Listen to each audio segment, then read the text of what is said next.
Inside DCPS. I'm Marcia Carpenter, College and Career Readiness Coordinator for Davis County Public Schools. We have as our guest today Natalie Mountjoy, who's the director of the Life Science Academy. The Life Science Academy is part of Community Campus, a partnership with Hancock County Schools, Owensboro Catholic, Owensboro Public Schools, Apollo, Davis County, and Trinity. Community Campus was developed to provide opportunities for students to specialize in areas that are in high demand, high-paying areas. The Life Science Academy is directed toward the hospital. It's a partnership with Owensboro Medical Health System, and we are here today to talk about our first semester of the Life Science Academy that we've just completed. And Natalie is going to tell us a little bit about what the curriculum of the Life Science Academy and also how to apply. But first, let's just talk a little bit. What is the Life Science Academy, Natalie? Well, Marcia, the Life Science Academy is really our community's answer to a growing need. The biomedical industry, as you know, is a growth sector nationwide, and it's the same way here in our community. So to kind of meet those needs and make sure that we have the right employees homegrown in our area, the Life Science Academy was kind of developed to allow high school students to get early career training and early kind of college level education in the biomedical fields. And how did you decide what curriculum? I mean, tell us a little bit about that. Sure. So the curriculum we use is from Project Lead the Way, which is a nationally recognized curriculum, science-based STEM education, science, technology, engineering, and math. And the Life Science Academy curriculum, there are 4 years of the Life Science Academy, one for each year of high school. The first year is Principles of Biomedical Science, and that was the class that we have initiated this year. The second year is Human Body Systems, so the sophomore year, Human Body Systems. The junior year is medical interventions, and this is when students kind of look at how technology plays a role in human health. And the last year, the senior year, is kind of a capstone. It's biomedical innovation. And students work more independent and self-directed. They identify a health need in the community and work to come up with some type of innovation to solve that or meet that health need. I know right now you're in the process of visiting middle schools because before long they're going to be ready to schedule for next year. So you're targeting incoming 9th graders, current 8th graders. And the students we have right now, I think there are 30 of them from Hancock County, Owensboro Catholic, Owensboro High School, Apollo, Davis County, all come in. You have 2 classes, so tell us a little bit about how it's organized as far as when they get here and transportation, and do they go back to their home school? Sure, right. So the logistics, basically. The logistics, right. All of our students keep their home high school. They just are with us for 1 class a day. We offer 2 sections of Principles of Biomedical Science. There's a morning section from 7:30 to 9, and then there's an afternoon section from 2 to 3:30. The morning section, parents drop off students, and the buses pick them up and take them back to their home high school after class.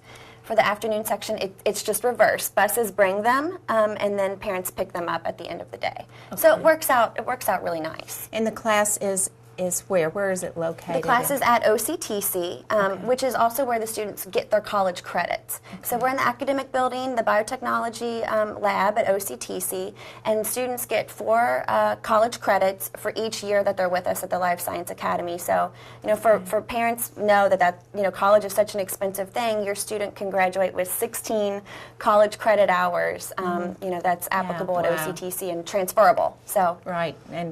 And comparable to about $2,000 worth exactly. of college. Exactly. Well, when you're the student that you're targeting, what's the profile of that student that you're looking for? Sure. Well, part of the reason that we look for a specific targeted type of student is because of our curriculum. The curriculum is really self-directed, which is really cool. These kids, at first I think, are a little apprehensive, but when they realize how self-directed learning gives them a chance to explore in creative ways and be curious in new ways, they really enjoy it, and it's a proven effective way to learn. But what that then requires of a student is a fairly mature student. So we need a student with college-ready ACT scores, students who are interested and willing to learn to learn in a newer way, in a way that they won't be asked to until college, generally. So students that are up for a challenge, but definitely ready to have a great time while they learn. Right. It's just been so exciting. I've been able to be in the classroom some, and it's been so fun to watch because it's definitely where the students are busy all the time. It's all project-based and teamwork and all the things that we're looking for in 21st century skills. Absolutely, and it's funny, you can see the transition. You know, early on, I would have a project ready for them, and I'd come in and say, okay, here's the problem, solve it. You've got an hour. And they go, what? You know, like, we can't do that, da, da, da. And now it's like, okay, here's the problem, solve it, and they, you know, they're into it. They kind of are feeling more comfortable with that way to learn, and it's really neat to see. In addition to the curriculum, I know you've been able to have some guests in and also take them into the community a little bit to actually get real-world experience. Yeah, and the students have really enjoyed those trips. We went to OMHS. They got to visit the nursery area and labor and delivery, and they also got to see the morgue, so, you know, both spectrums there, and they got to visit the lab, which was really cool for them. They also saw Owensboro Heart and Vascular, so a lot of really neat kind of high-tech innovations, again, where science meets technology, that have kind of come into play as far as treating heart disease and things like that. So they love seeing what we talk about in the classroom, you know, kind of in real life. And I keep telling them all those connections that they're making will come in handy for them in this community later on. Yes. Well, just describe that very first day of how this whole curriculum kind of, the little hook that you have the first day they come in. So that is a really neat part of PBS. What we start with is kind of a mystery. A death occurs, and the students get to investigate the crime scene, and we spend a week learning about how to investigate, you know, pick up evidence, and what things go to the lab, and what things get analyzed, and how to kind of come up with a theory of why the death may have occurred. And what happens is then that death sets the stage for the rest of the class. We investigate potential causes of death throughout. So we start with a look at diabetes and heart disease and high cholesterol, things like that as we go. We get information from the autopsy report. So it's a really neat way for kids to get interested. The whole time what we're using are the principles of life science in a medical context. So it's really cool. And they are exposed to things, and I've talked with some of the parents of the students who've been in the class, and they have talked about some of the things maybe they in medical school or in nursing school hadn't been exposed to until they were in college. And so these students are getting an opportunity to see what areas they want to go into. Maybe it's not the field they want to go into, and that's just as important. And just tell us, you know, if we've got students out there or parents who are interested in the program, what's your timeline and the process for students who might want to apply for this? Sure. Well, we're recruiting right now, so I'm visiting 8th grade classes across in different middle schools, and so students will be hearing from me in math classes, in their math classes, and then they'll be getting some follow-up materials from us with a newsletter and some information on how they can apply.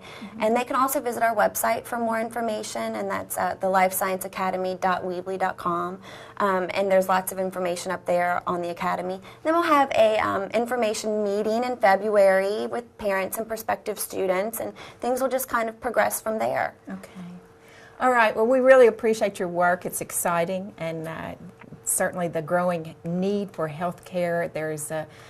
We want to be sure that we're pointing our students in areas where there is a growth and a high demand. Absolutely. And certainly we've got that area, especially with the growing hospital that's here and some opportunities that we have. I'm Marcia Carpenter, and this has been this edition of Inside DCPS. Thank you for joining us.